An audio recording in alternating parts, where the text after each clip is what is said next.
దారి లేకుండా ఎట్టబోతుంది నడవకుండా నువ్వు ఇట్లా కానీ చేస్తే ఇబ్బంది పడతావు.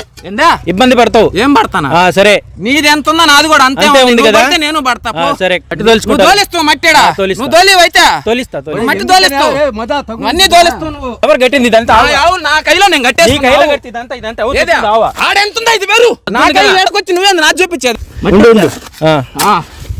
కానీ కానీ తీసుకో వీడియో తీసుకో. తోస్తులే ఏంది నువ్వు దోసేదే పెంచిలే పావిచ్చావు పెంచిలి చూపించమను పొమ్మను అదే కదా పోసిందిలే దెంగొచ్చులే అది కాదు దెంగులు ఆడుకోబా దెంగులు ఆడుకునేది పెద్ద లెక్క కాదు. పోసిందిలే దెంగొచ్చులే అని కాదు. ఒక దెంగు లేకపోతే వాళ్ళు ఒక దెంగు లేకపోతారు. దెంగితే దింగేరులే అదే పెద్ద లెక్క. ఏడేమో నెత్తిని పెట్టుకోపోయేది ఏమిలే దెంగులు ఆడబల్లే ఏం బల్లే రోజు మట్టు కూడా ఇచ్చాను అనకూడదు కానీ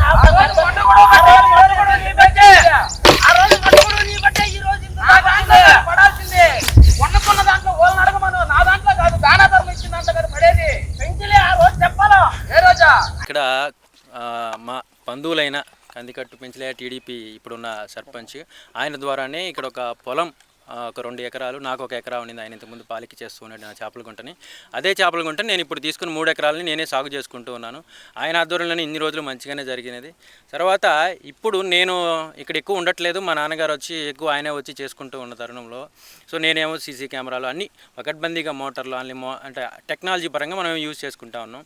సో ఈ దీంట్లో ఆయనకి ఏమి కన్నుగుట్టిందో సో మా నాన్న ఇబ్బంది పెట్టడము, మేము లేని తరుణంలో జేసీబీ పెట్టి ఈ దావని నిర్దాక్షిణ్యంగా తీసేయడము.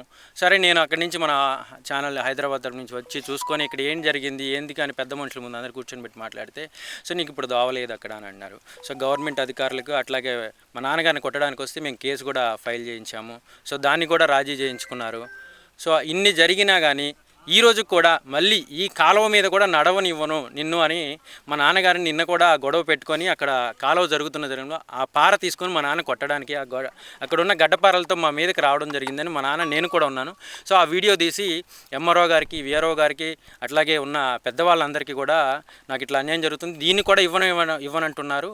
సో ఇక్కడ వచ్చి నువ్వు ఎట్లా చేస్తావో నన్ను కాదని అని చెప్పి ఈ తెలుగుదేశం పార్టీ సర్పంచ్ ఎవరైతే ఉన్నారో కందికట్టు పెంచలయ్య ఆయన బంధువు అనేగా ఇన్ని రోజులు ఆగాము. సో ఇంకా ఆయన ఆగడాలకి అట్లాగే ఇక్కడ మేము పెట్టిన లక్షలు పెట్టి కొనుక్కున్నాము. ఆయన దగ్గర నుంచి ఎకరా 17 లక్షలు లెక్కన ఆయన నీకు అమ్మలేదు మీ అత్తగారికి అమ్మాను అని అంటున్నాడు. మా అత్తగారిని అడిగితే అయ్యా నీకు 2 సెంట్ల భూమి ఏమన్నా దాగిపోతుందేమో కానీ నాకు పక్కనే ఉన్న ఎకరాని వేరే వాళ్ళకి రిజిస్ట్రేషన్ చేసి దాన్ని ఇబ్బంది పెడుతున్నాడు కళ్యాణ్, నేనేం చేయను.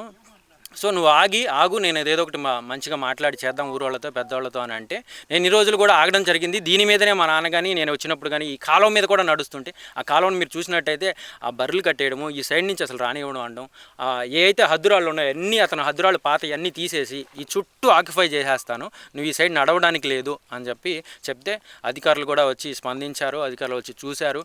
సో మాకు న్యాయం చేస్తారని మేము అనుకుంటున్నాము. అలాగే ఇన్ని లక్షలు ఖర్చు పెట్టి మాకు అన్యాయం అయిపోతే మాకు ఇంకా మా నాన్నగారు కానీ నేను కానీ అప్పులు తెచ్చిపెట్టినాయి. సో 34 లక్షలు పెట్టి 2 ఎకరాలు కొనుక్కున్నాము. ఈ రోజు వరకు ఒక 10-15 లక్షలు పెట్టి ఆ చేపలకి కానీ మేతలు కానీ అన్నీ వేస్తున్నాం. ఈ దావలేని సమయంలో ఎవరు ఒక మేతలు వేయడానికి కూడా ఇక్కడి నుంచి అక్కడ మోయడానికి కూడా ఏ లారీ వాళ్ళు కానీ ఎవరైనా కానీ రావట్లేదు.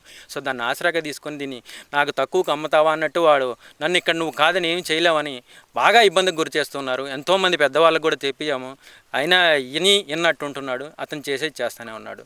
సో ఇట్లా కానీ మాకైతే ఇది కానీ ఇతను గుంటకు కానీ మా నాన్నకి కానీ నేను లేని సమయంలో మాకు కానీ అలాగే ఒక 10 మంది చిన్న పిల్లల చేత అక్కడ కళ్ళు తాగించి అక్కడి నుంచి ఇక్కడ మొగదాలి స్టార్టింగ్ వచ్చేటప్పుడు ఇలా గొడవలు జరిగేటప్పుడు వాళ్ళు మా మీదకి కర్రలు తీసుకొని ఏదైనా గొడవ జరిగితే కొట్టించేసి మా మీద ఒక కేసే కదా మేము పెట్టాం నీ మీద 4 కేసులు పెట్టిస్తా అన్న సందర్భంలో మా నాన్న భయపడి ఈ ఊరికి కూడా రావాలంటే భయపడుతూ ఉన్నాడు.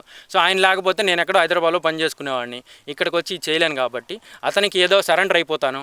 ఎంతో కొంత అతను అమ్మిన పొలాలే కాబట్టి అతను నాకన్నా తక్కువకి తీసుకోవాలను లేకపోతే అతను ఇంకేదన్నా దురుద్దేశం మళ్ళిందో ఆ దేవుడికే తెలియాలా. సో అలాంటి కుళ్ళు కుతంత్రాలతో ఇలాంటి రాజకీయాలు చేసే ఎవరినైనా సరే ఆ దేవుడైనా ఎప్పటికీ క్షమించడని నేను కోరుకుంటున్నాను. నాకు న్యాయం చేయాలా. న్యాయం చేయలేని పక్షంలో నేను కానీ ఇన్ని లక్షల అప్పుల పాలైపోతే నా ఆత్మహత్య చరణ్యం. సో దీని ద్వారా మీ అందరికీ తెలియజేస్తున్నాను. అధికారులు కూడా నాకైతే ఎమ్మెల్యే గారు కూడా దగ్గరికి వెళ్ళాలని సో ఆవిడే న్యాయం చేయాలని కూడా కోరుకుంటున్నాను.